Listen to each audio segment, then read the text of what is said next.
जी बेटा, अस्सलाम वालेकुम। मेरी आवाज़ आ रही है जी सबको? वालेकुम अस्सलाम जी सर, आ रही।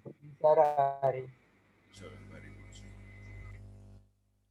जी। कोई क्वेश्चन है बेटा लास्ट लेक्चर में से जो हम लोगों ने कल पढ़ा था? उसमें से कोई क्वेश्चन है तो शाबाश पूछें। कल हम लोगों ने कैटेगरीज ऑफ नेटवर्क जो है उसके बारे में बेटा हमने डिस्कस किया। कैटेगरीज ऑफ नेटवर्क में हमने पढ़ा कि जियोग्राफिकली हमारा जो नेटवर्क है वो कितने एरिया को कवर करता है। जस्ट लाइक कि हमारा जो नेटवर्क है वो एक रूम को कवर करता है, एक बिल्डिंग को कवर करता है, या जियोग्राफिकली वो पूरे सिटी को कवर करता है, या जियोग्राफिकली वो पूरी दुनिया को कवर करता है। सो बेसिकली हम लोगों ने कल ये देखा था कि जियोग्राफिकली हमारे नेटवर्क की टाइप्स कौन सी हैं। तो मेजर तो बेटा हमारे पास जो है वो बेसिकली 3 टाइप्स होती हैं। एक लोकल एरिया नेटवर्क है, एक मेट्रोपॉलिटन एरिया नेटवर्क है, और एक वाइड एरिया नेटवर्क है।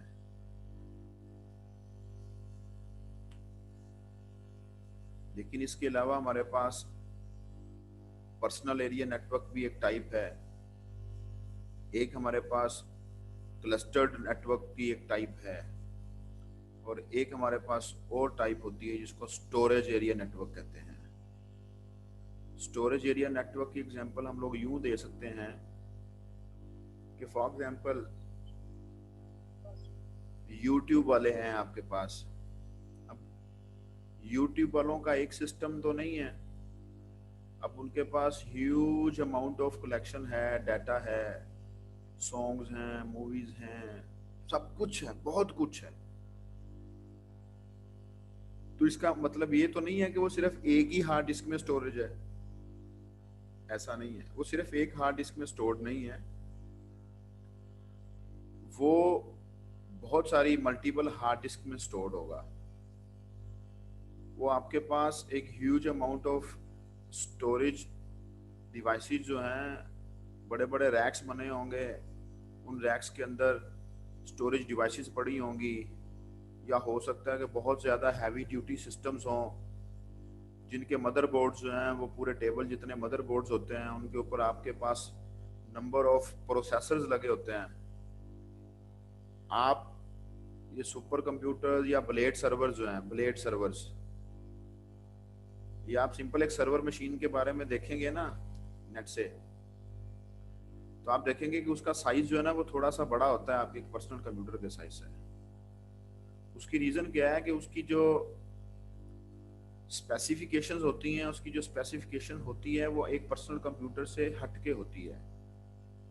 क्योंकि एक सर्वर कंप्यूटर जो है, जब हम लोग बात करते हैं सर्वर, तो इसका मतलब है कि एक सर्वर कंप्यूटर ऐसा सिस्टम है जो कि किसी न किसी क्लाइंट को रिस्पॉन्ड करता है, जिसको मल्टीपल सिस्टम्स एक वक्त में एक्सेस कर सकते हैं। जस्ट लाइक आपको पता है जी कि YouTube का एक सर्वर है। आप जब youtube.com लिख के सेंड करते हैं, फिर आप लोग YouTube पर कुछ सर्च करते हैं, तो विद इन सेकेंड्स आपके पास वो ओपन हो जाता है। तो ये नहीं है कि उस वक्त में सिर्फ आप ही पूरी दुनिया में YouTube यूज कर रहे हैं। वो ये है जी कि आपके पास थाउजेंड्स ऑफ पीपल एक वक्त में YouTube यूज कर रहे हैं।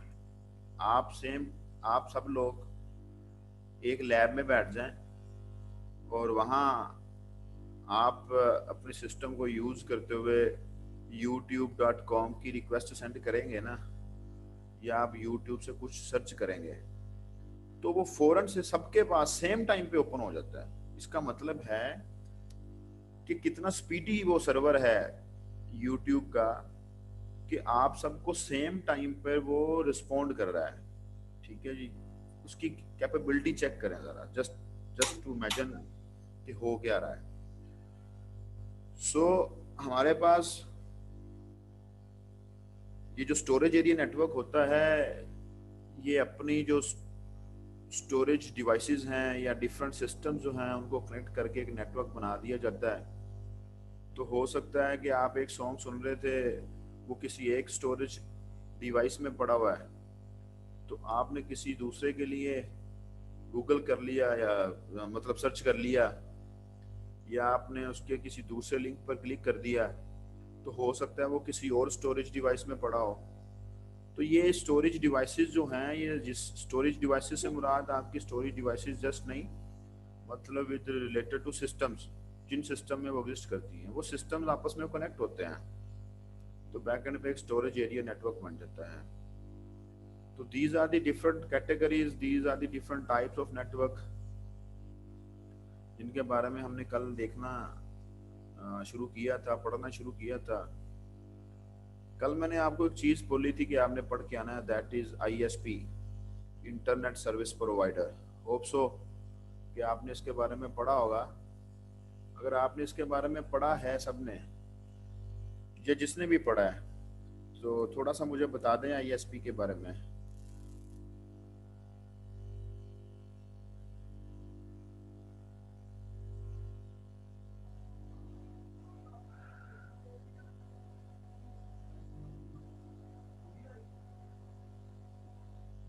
Sir, ISP company that provides internet connection and services to individual and organization. ये बेटा आप गूगल करके पढ़ेंगे तो वो तो ठीक है, आपने पढ़ दिया देख के, ऐसा जिसमें कोई प्रॉब्लम वाली बात नहीं है। लेकिन मेरा मकसद ये था कि आप पढ़ के आते और आप मुझे आके यहाँ पर आसान लफ्जों में अनवर बताते कि ये इसका मतलब है। तो internet service provider, internet service provider बेटा, मैं पीटीसीएल का कनेक्शन यूज करता हूँ, तो पीटीसीएल एक इंटरनेट सर्विस प्रोवाइडर है। आप जोंग का इंटरनेट यूज करते हैं तो आपके लिए जोंग इंटरनेट सर्विस प्रोवाइडर है। आप नयाटेल का इंटरनेट यूज कर रहे हैं तो आपके लिए नयाटेल जो है वो इंटरनेट सर्विस प्रोवाइडर है। आप जो है वो स्टॉर्म फाइबर का इंटरनेट यूज कर रहे हैं तो स्टॉर्म फाइबर आपके लिए इंटरनेट सर्विस प्रोवाइडर है। आप अपने सेल फोन पर इस वक्त क्लास ज्वाइन कर रहे हैं, आपके पास यूफोन का नंबर है, आप 3G 4G ऑन करके बैठे हैं, आपके पास इस वक्त जो इंटरनेट सर्विस प्रोवाइडर है वो यूफोन है। आप टेलीनॉर का नंबर यूज करते हैं, आप टेलीनॉर का 3G 4G ऑन करके क्लास ज्वाइन करके बैठे हैं, दैट मीन्स के जो टेलीनॉर है वो आपके लिए इंटरनेट सर्विस प्रोवाइडर है। तो ISP is an organization that provides you the facilities of internet, that provides you the connection of internet।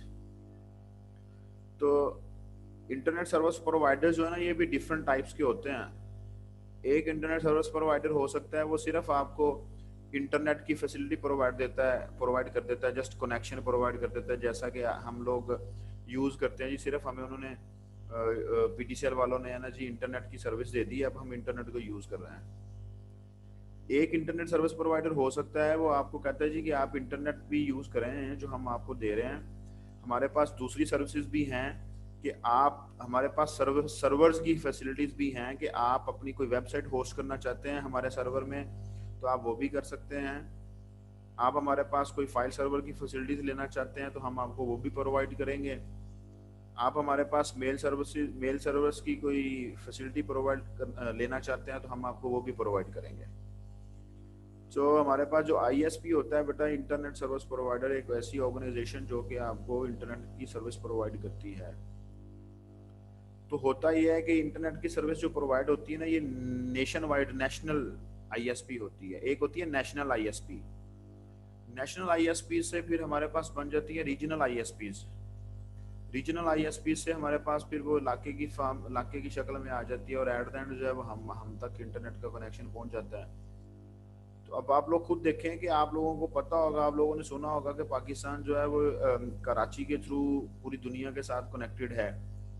Pakistan को साले समुंदर में से जो केबल बिछाई गई है फाइबर ऑप्टिक, वहां से कनेक्शन जो है वो पाकिस्तान को दिया गया है। तो पाकिस्तान अगर दुनिया के साथ कनेक्ट है यूजिंग इंटरनेट तो वो साले समुंदर या कराची के थ्रू कनेक्टेड है। सो अगर आप लोग देखें तो आप लोग ये ऑब्जर्व कर सकते हैं कि मैं अगर पीटीसीएल के साथ कनेक्ट हूँ, आप एयरटेल के साथ कनेक्ट हैं, कोई स्टॉम फाइबर के साथ कनेक्ट है, कोई यूफोन का इंटरनेट यूज़ कर रहा है, कोई मोबिलिंक का इंटरनेट यूज़ कर रहा है, कोई जैज़ का इंटरनेट यूज़ कर रहा है। हमारे पास डिफरेंट ऑर्गेनाइजेशन हैं, डिफरेंट इंटरनेट सर्विस प्रोवाइडर्स हैं, but we all are connected. इसका मतलब यह है कि बैकएंड पे ये सारी कहीं ना कहीं जाके सेंट्रली कनेक्ट हो रही हैं, जितनी भी आईएसपीज हैं, जितने भी इंटरनेट सर्विस प्रोवाइडर्स हैं। अगर ये बैकएंड पे सारे के सारे जाके एक दूसरे के साथ कनेक्टेड हैं, कनेक्ट हो रहे हैं, दैट मीन्स के we are connected as a nation, we are connected as a towards a national ISP. और आपको पता है कि पाकिस्तान के अंदर इंटरनेट जो है वो पीटीए एक ऑर्गेनाइजेशन है जिसको कंट्रोल करती है। सो आगे जाके डायग्राम भी आ जाएगी, उसको भी हम लोग देखेंगे। तो इंटरनेट क्या है, इंटरनेट के बारे में सर मैंने कहा। जी जी बेटा बोले हैं। सर इसमें आईएसपी में सैटेलाइट कनेक्शंस भी आएंगे?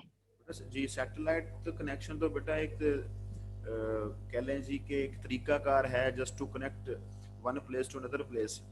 अब देखें, अगर आपने आप जहाँ पर आसानी के साथ केबल बिछा सकती हैं, वायरिंग कर सकती हैं, वहाँ पर आप केबलिंग कर लेंगी, वायरिंग कर लेंगी।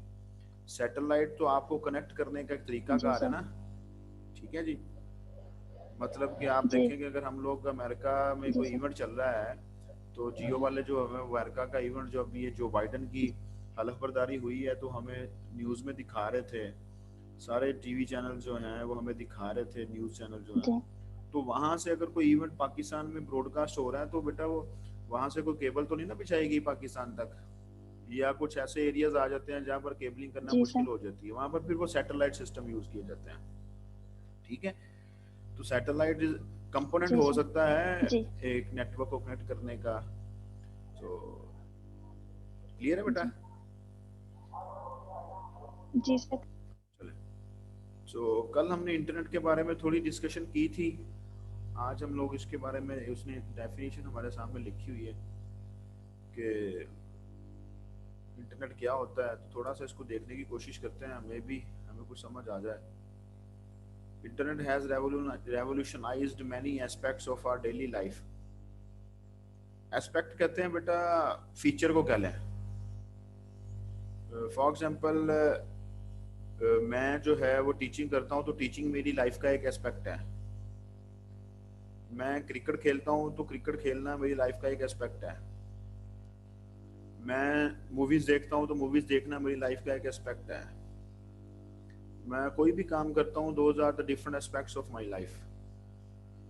अब यहाँ पर वो कह रहा है कि internet has revolutionised many aspects of our daily life. इसका मतलब ये है कि मैं ऑनलाइन शॉपिंग भी कर लेता हूँ यूजिंग इंटरनेट, मैं ऑनलाइन क्लासेस भी पढ़ लेता हूँ यूजिंग इंटरनेट, मैं ऑनलाइन गेम्स भी खेल लेता हूँ यूजिंग इंटरनेट, मैं ऑनलाइन न्यूज़पेपर भी पढ़ लेता हूँ यूजिंग इंटरनेट, मैं ऑनलाइन जो है वो अपने दोस्तों के साथ सोशल मीडिया यूज़ करते हुए कम्युनिकेशन भी कर लेता हूँ। मैं यूजिंग इंटरनेट जो है वो मेल सेंड और रिसीव भी कर लेता हूँ। मैं यूजिंग इंटरनेट जो है मुझे कोई फाइल चाहिए जो कि मेरे पास नहीं है, मुझे कोई बुक चाहिए, मैं वो भी डाउनलोड कर लेता हूँ। तो वो यही तो कह रहा है कि internet has revolutionised many aspects of our daily lives, कि हम लोग अपनी डेली लाइफ के अंदर, हमारी हमारी डेली लाइफ के अंदर इंटरनेट ने एक रेवोल्यूशन ले आया है इंटरनेट। ठीक है जी। बुक फिजिकली नहीं मिल रही, अभी चाहिए, क्या करूं, इंटरनेट के साथ कनेक्ट हो, डाउनलोड कर लें।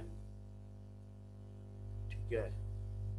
कोई चीज़ जो है वो मार्केट में से नहीं मिल रही, इंटरनेट पर गूगल करें, सर्च करें, सर्च करने के बाद ऑनलाइन उसका ऑर्डर प्लेस कर दें, अमेज़ॉन यूज़ कर लें, अलीबाबा यूज़ कर लें, डिफरेंट ऑनलाइन बिजनेस भी कर रहे हैं, और आप अपना बड़ा अच्छा टाइम जो है वो अपना इंटरनेट के साथ गुजारते हैं। सो देखते हैं वो क्या करते हैं। वो कहते हैं it has affected the way we do businesses as well as the way we spend our लेयर टाइम। होप्स हो कि आपको इस सेंटेंस की समझ आ गई होगी कि हम जो है वो अपना बिजनेस भी करते हैं इंटरनेट को यूज करते हुए, और हम अपना अच्छा टाइम जो है टाइम भी अपना इंटरनेट के साथ गुजारते हैं। The internet is a communication system that has brought a wealth of information in our finger tips and organised it for our use. तो मेरे ख्याल से इसने ये सारी बातें वही लिखी हैं जो कि हम लोग कल भी इंटरनेट के बारे में डिस्कस कर चुके हैं। तो different topics those are related to the internet जिनको पढ़ना ज़रूरी है, जानना ज़रूरी है, उनकी तरफ मूव करते हैं। There is a hierarchical organisation of the internet. तो ये देखें कि एक कंट्री के अंदर, जो मैंने अभी आपको थोड़ी देर पहले बताया था कि there is a national ISP, फिर वो रीजनल आईएसपीज बन जाती हैं, फिर वो आपके पास एक छोटी छोटी आईएसपीज में डिवाइड हो जाती हैं।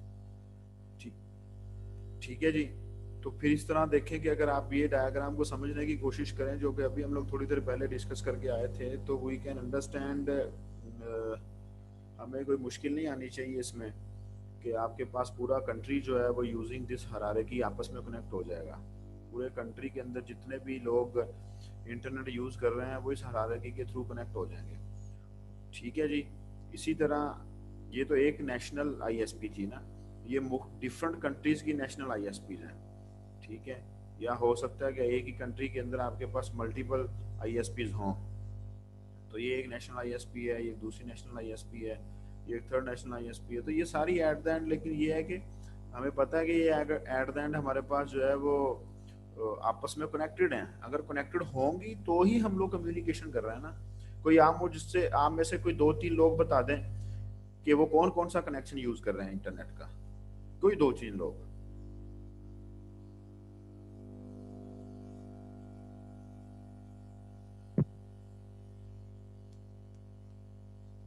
जी अब्दुल रहमान, आप इंटरनेट का कनेक्शन कौन सा यूज कर रहे हैं?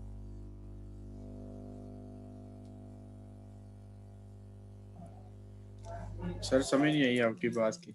आप इंटरनेट किस कंपनी का यूज कर रहे हैं? पीटीसीएल का, नयाटेल का, पीटीसीएल का सर। जी रिजवान, आप कौन सा यूज कर रहे हैं? मैं मोबलिंक और पीटीसीएल दोनों सर।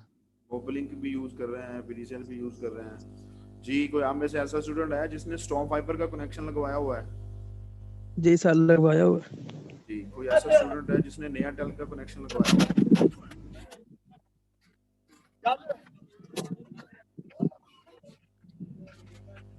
तो आप में से कुछ स्टूडेंट ऐसे भी होंगे जो इस वक्त अपने मोबाइल फोन पे क्लास अटेंड कर रहे हैं, मोबाइल फोन पे वो अपनी सिम का इंटरनेट यूज कर रहे हैं।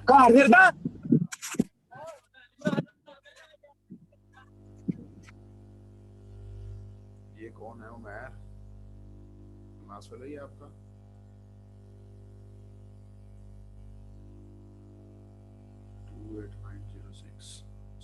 देखते हैं इसको जी। So hope so कि बेटा ये कंसेप्ट आपका क्लियर हो गया होगा कि there are different ISPs, those are connected to each other. जब ये आपस में ईच अदर कनेक्टेड हैं तो इसी वजह से तो हम लोग इस वक्त क्लास पढ़ रहे हैं। अगर ये आपस में कनेक्टेड ना होती हैं तो ये जो बच्चा जिसने स्टॉर्म फाइबर का कनेक्शन लगवाया हुआ है ये हमारे साथ कनेक्ट ना होता। ठीक है जी। तो एक मुझे तो समझ आ जाएगी, अगर सारे ही पीटीसीएल के कनेक्शन यूज कर रहे हैं जी तो पीटीसीएल का तो एक नेटवर्क है, लेकिन पीटीसीएल का एक नेटवर्क है, ऑन द अदर हैंड नयाटेल वालों का अपना एक नेटवर्क है, स्टॉर्म फाइबर का अपना एक नेटवर्क है। ठीक है। तो ये आपस में कैसे कनेक्टेड है? दैट मींस कैसे की तरफ अभी हम नहीं जा रहे, हमें इतना पता चल गया कि ये आपस में कनेक्टेड हैं समहाउ। अगर ये आपस में कनेक्टेड हैं दैट मींस कि हम लोग आपस में कम्युनिकेशन कर रहे हैं। So one of the most important topic of data communication और नेटवर्क, जिसको कहते हैं जी प्रोटोकॉल्स। प्रोटोकॉल को बेटा सिंपल वे में लैंग्वेज भी कहा जाता है, जिस लैंग्वेज में हमारी कम्युनिकेशन होती है। प्रोटोकॉल को हम लोग सेट ऑफ कंस्ट्रेंट्स भी बोलते हैं। कंस्ट्रेंट्स का मतलब होता है rules and regulations. Protocol is just like a software जो कि हमारे नेटवर्क के अंदर करता है, और ये सारे काम हमारा प्रोटोकॉल ही करता है बेसिकली।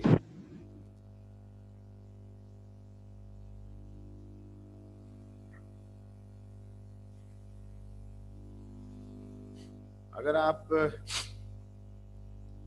आपने कभी नोट किया हो कि आप कोई भी वेबसाइट ओपन करते हैं ना अपने सिस्टम पर,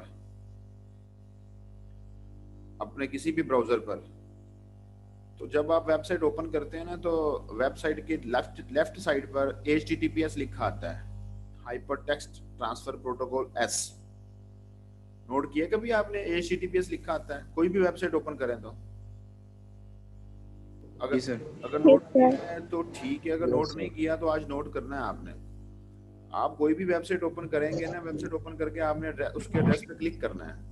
जब आप एड्रेस बार में उसके एड्रेस पे क्लिक करेंगे ना तो वहां आपको नजर आएगा कि हर आपके वेबसाइट के नाम के साथ URL के साथ ना HTTPS लिखा आएगा।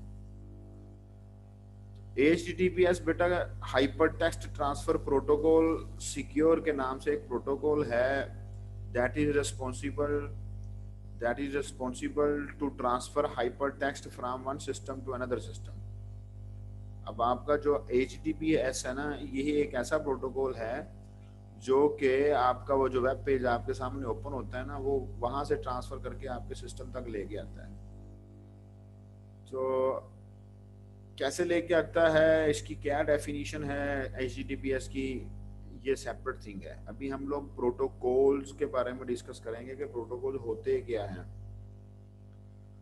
अभी कौन सा प्रोटोकॉल कैसे काम करता है ये तो उसकी अपनी वर्किंग में चला जाएगा ना, अभी हम लोग उसकी तरफ नहीं जा रहे। So a protocol is synonymous with rule, मतलब कि प्रोटोकॉल को हम रूल भी बोल सकते हैं, प्रोटोकॉल को हम लोग लैंग्वेज भी बोल सकते हैं, प्रोटोकॉल को हम लोग set of rules and regulation भी बोल सकते हैं, प्रोटोकॉल को हम कॉन्स्टेंट्स भी बोल सकते हैं। In short, it consists of a set of rules that govern data communications। तो ये बात जो उसने लिखी है that governs data communication, मैंने अभी आपको शुरू में बताया कि one of the most important component। मतलब विदाउट प्रोटोकॉल आपका काम नहीं होता। आप इंटरनेट से कोई फाइल डाउनलोड करते हैं तो उसका सेपरेट से एक प्रोटोकॉल होता है जिसको FTP कहते हैं। आप अपनी मेल सेंड और रिसीव करते हैं, उसका सेपरेट से प्रोटोकॉल है SMTP और POP3। आप लोग फाइल अपलोड कर रहे हैं तो उसका अपना एक सेपरेट प्रोटोकॉल है। आप वेबसाइट ओपन कर रहे हैं, सेपरेट एक प्रोटोकॉल है। So there are different protocols, और डिफरेंट प्रोटोकॉल्स हैं, उनके डिफरेंट वर्किंग होती है। हर जो भी काम हम नेटवर्क पे करते हैं, हर काम का प्रोटोकॉल डिफरेंट है। हर काम का प्रोटोकॉल डिफरेंट है, वो अपने हिसाब से काम करता है जो उसकी वर्किंग है, जिससे रिलेटेड उसको डिजाइन किया गया है। अब आप देखें हम लोग कितने सुकून के साथ www.youtube.com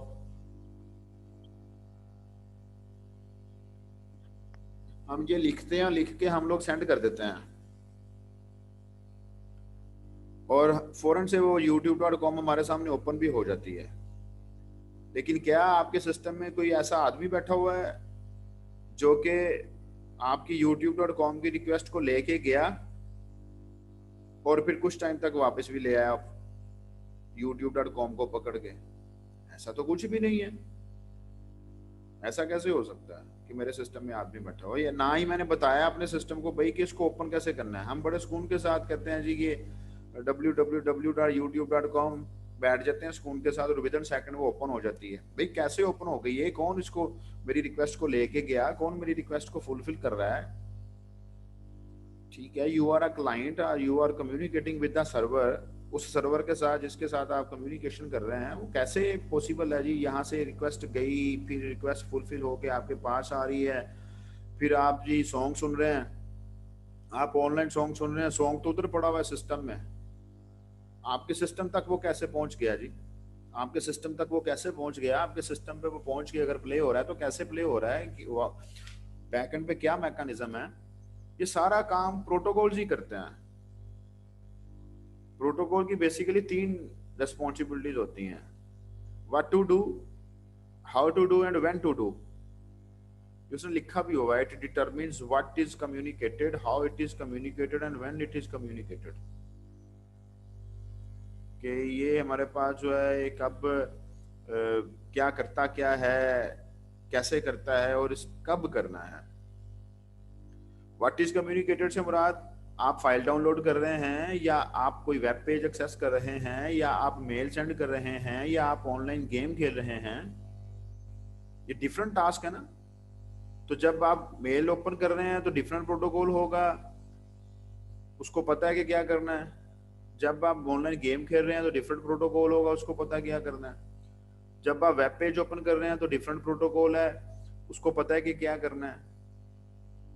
तो हर काम से रिलेटेड, हर टास्क से रिलेटेड डिफरेंट प्रोटोकॉल।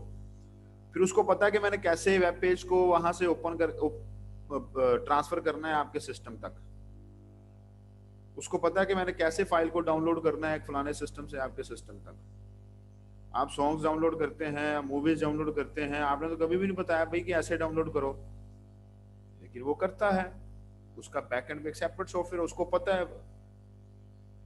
कि मैंने कैसे ये फाइल डाउनलोड करनी है सिस्टम तक।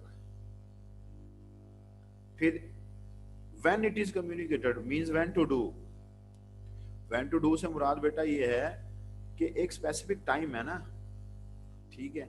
सम टाइम हमारे साथ क्या होता है, हम लिखते हैं जी www.youtube.com और कुछ सेकंड्स के बाद पेज ओपन नहीं हो रहा, कुछ सेकंड्स के बाद हमारे वेब ब्राउजर के सामने लिखा आ जाता है page can not be displayed. वो जो page can not be displayed का मैसेज आता है हमें, और फिर फौरन से हम उसको रिफ्रेश करते हैं और विद इन अ सेकंड वो ओपन भी हो जाता है, पेज यूट्यूब ओपन भी हो जाता है। अगर अगले सेकंड में ही उसने ओपन होना था, मेरे रिफ्रेश करने से ही वो उसने ओपन होना था, तो वो एक सेकंड और वेट कर लेता, 2 सेकंड और वेट कर लेता। उसने मुझे क्यों मैसेज शो करवा दिया कि page can not be displayed? तो उसने वो जो 2-3 सेकंड थे उसने वेट क्यों नहीं किया? वेट इसलिए नहीं किया कि एक स्पेसिफिक टाइम है, उसने एक स्पेसिफिक टाइम तक रिस्पॉन्स देना है। अगर उस टाइम से ऊपर काम चला जाएगा तो वो page can not be displayed कर देगा। होता है ना हमारे साथ some time, page can not be displayed, network can not be reached, इस तरह के डिफरेंट ऑप्शन आ जाते हैं। लेकिन हम लोग उसको रिफ्रेश करते हैं with in a second, with in 2 second वो ओपन भी हो जाता है। तो अगर रिफ्रेश करने से 2 सेकंड बाद वो ओपन भी हो जाता है तो वो 2 सेकंड और वेट कर लेता, मुझे शो ही ना करवाता page can not be displayed, 2 second wait करके मेरा काम कर देता। लेकिन ऐसा नहीं होता। जब भी प्रोटोकॉल ने कोई काम करना है, जब वो काम अपना स्टार्ट करता है या रिक्वेस्ट लेके जाता है, तो एक टाइमर जो कि उसकी डेफिनेशन में फिक्स है, वो टाइमर जो है वो स्टार्ट हो जाता है।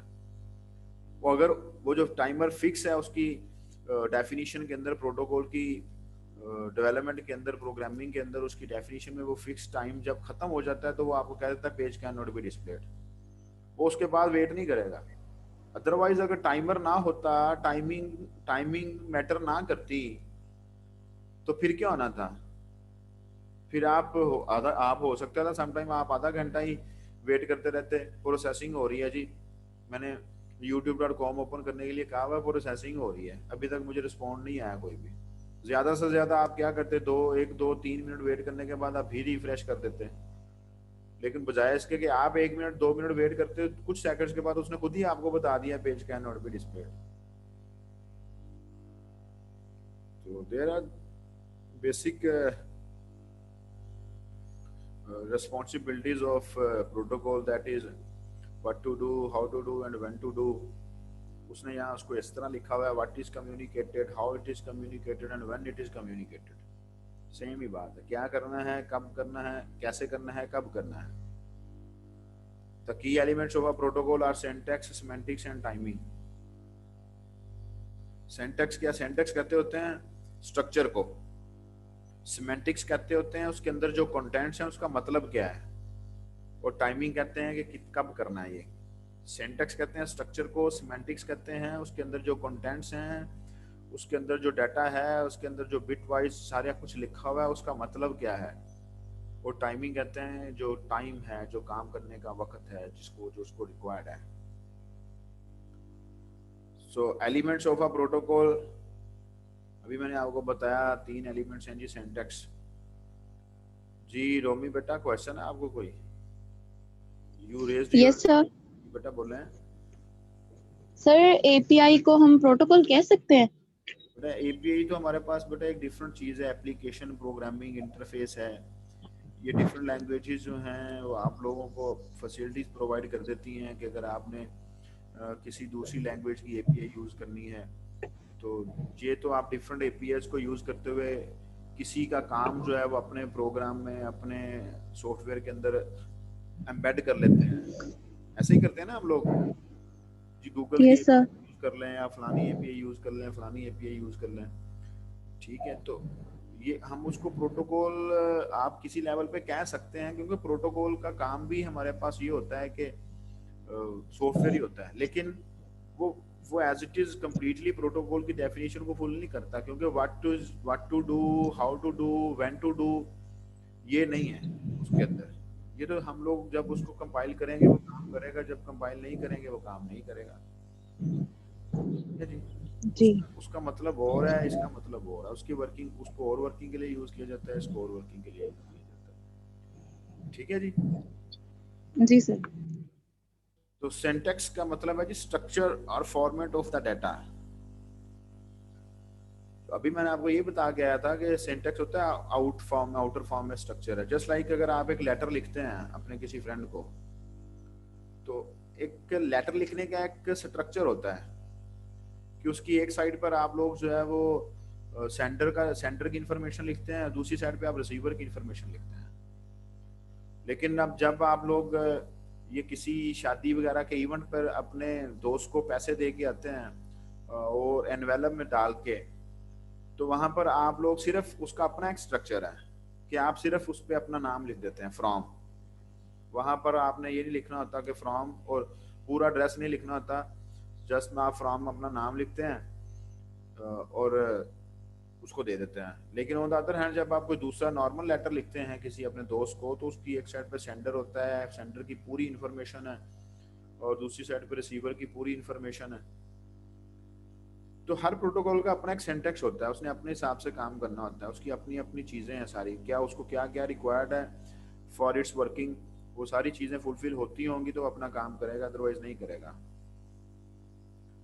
तो सिंटैक्स का structure of format of the data, फिर वो कह रहा है जी कि indicates how to read the bits, field delineation या डेलिनेशन बोल रहे हैं इसको जी। हीरा नाज बेटा क्वेश्चन है, पूछ लें। ये सर जो क्रोमकास्ट के जरिए से सारी डिवाइसेस कनेक्टेड होती हैं। क्वेश्चन रिपीट करें जरा दोबारा से। सर क्रोमकास्ट होती है ना, क्रोमकास्ट किस जरिए से हम लोग डिवाइसेस कनेक्ट करते हैं जी सर, वो भी प्रोटोकॉल होगा? नहीं बेटा, उसकी वर्किंग के लिए जो उसकी वर्किंग कैसे हो रही है बैकएंड पे, आपने कनेक्ट तो कर लिया ना उसके थ्रू, अब वो बैकएंड पे कैसे वर्क कर रहा होगा वो उसका अपना प्रोटोकॉल है। ठीक है जी, बैकएंड पे वो जो कनेक्शन कैसे प्रोवाइड करता है और आपस में कैसे कम्युनिकेशन करता है उसका अपना प्रोटोकॉल होगा। क्रोमकास्ट कॉम प्रोटोकॉल जिसके थ्रू आप डिवाइस कनेक्ट कर रहे हैं वो तो एक आप एप्लीकेशन या इस तरह की चीज है जिसके थ्रू आप कनेक्ट कर रहे हैं, लेकिन बैकएंड पे उसकी कम्युनिकेशन कैसे हो रही है, कौन से प्रोटोकॉल ऐसे हैं जो कि डाटा को लेके एक डिवाइस से दूसरी डिवाइस पे जाते हैं या इंफॉर्मेशन कम्युनिकेशन कर रहे हैं, वो बैकएंड पे जो काम करने का तरीकाकार है जो उसको डिफाइन कर रहा है कि क्या करना है, कैसे करना है, कब करना है, वो बैकएंड पे प्रोटोकॉल है। ठीक है जी। अब जस्ट लाइक आप लोग हो सकता है कि वायर्ड नेटवर्क यूज कर रहे हैं, आपने अपने लैपटॉप में या अपने सिस्टम में इंटरनेट की केबल लगाई हुई है, देन आप इंटरनेट यूज कर रहे हैं। और कुछ स्टूडेंट्स ऐसे हैं जो कि वाईफाई के साथ कनेक्टेड हैं, जैसे मेरा लैपटॉप जो है वो वाईफाई के साथ कनेक्टेड है मेरे पीटीसीएल मॉडेम के साथ। तो जब आप वायर्ड इंटरनेट यूज कर रहे हैं तो बैकएंड पे प्रोटोकॉल हो रहा है, जैसे मैंने अभी थोड़ी देर पहले बोला है ना कि इसको लैंग्वेज भी बोलते हैं, और जैसे आप वाईफाई के साथ कनेक्टेड हैं तो इसका प्रोटोकॉल और है। तो बेसिकली आप इसको यही समझेंगे, it is just like a software that defines के जगह आप कोई भी काम करने जा रहे हैं वो करता है। ठीक है, वो बैकएंड पे काम करेगा। ठीक है जी। अब वाईफाई के थ्रू डाटा जाना है, लेकिन कौन सा डाटा जाना है, कैसे जाना है, और कब जाना है, कब वापस आना है, तो इसके लिए हम कहते हैं कि ये वाईफाई का जो प्रोटोकॉल है ना, आपको नॉर्मली हमें आइडिया नहीं होता, ये IEEE 802.11 का प्रोटोकॉल है वाईफाई का जो प्रोटोकॉल है। इसी तरह जो आप केबल वाला कनेक्शन यूज करते हैं, जो केबल लोग केबल के थ्रू कनेक्ट होते हैं, तो वायर्ड का जो यूटीपी का आप लोगों के पास कनेक्शन है दैट इज ईथरनेट। वो उसका ईथरनेट एक प्रोटोकॉल है जिसका नाम ईथरनेट है, दैट इज IEEE 802.3। तो हर प्रोटोकॉल का बेटा स्ट्रक्चर डिफरेंट होता है, हर प्रोटोकॉल का सिंटैक्स डिफरेंट होता है, फॉर्मेट डिफरेंट होता है, क्योंकि उनकी वर्किंग्स डिफरेंट है, उनका काम करने की तरीका का डिफरेंट है। तो सिमेंटिक्स आ गया, सिमेंटिक्स में आ गया interprets the meaning of the bits. Meaning of the bits, अब मीनिंग ऑफ द बिट्स मैंने अभी आपको थोड़ी देर पहले बताया कि सिमेंटिक्स का मतलब होता है कि इसके अंदर कंटेंट्स कौन से हैं और उन कंटेंट्स के मीनिंग्स क्या हैं, उन कंटेंट्स के मीनिंग्स क्या, मतलब क्या है। knows which fields define what action, एक चीज थोड़ी होती है प्रोटोकॉल के अंदर, हमारे पास बहुत सारी चीजें होती हैं। अब अभी आगे जाके हम देखेंगे कि प्रोटोकॉल जो है ना वो कैसे काम करते हैं, कौन सा प्रोटोकॉल है वो कब काम करता है, क्या काम कर रहे हैं, सो ऑन। मल्टीपल प्रोटोकॉल, जैसे मैंने अभी आपको बताया कि मेल सेंड करना है तो डिफरेंट प्रोटोकॉल है, वेबसाइट ओपन करनी है डिफरेंट प्रोटोकॉल है, ऑनलाइन गेम खेलनी है डिफरेंट प्रोटोकॉल है, आप लोगों ने फाइल डाउनलोड करनी है डिफरेंट प्रोटोकॉल है, आपने डोमेन से रिलेटेड कोई काम करना है डिफरेंट प्रोटोकॉल है। बहुत सारे प्रोटोकॉल्स हैं जी। एक प्रोटोकॉल जो कि उसकी रिस्पॉन्सिबिलिटी है कि जब कोई वेबसाइट ओपन नहीं हो रही या कोई काम हम नहीं कर पा रहे तो मेरी स्क्रीन पे मैसेज डिस्प्ले करवाना है, वो एक और प्रोटोकॉल का काम है, ठीक है। So timing when data should be sent and what, और on the other hand the speed at which data should be sent or speed at which it is being received। तो ये वही बातें हैं जी जो अभी हम लोग थोड़ी देर पहले डिस्कस करके आए हैं। अभी हमारी क्लास का टाइम खत्म होने में 2.5 मिनट्स रह गए हैं, कोई क्वेश्चन है तो पूछ लें। नेक्स्ट क्लास का मैं आपको लिंक भेजता हूँ, अभी हम लोग 11 बजे उसको स्टार्ट कर लेंगे।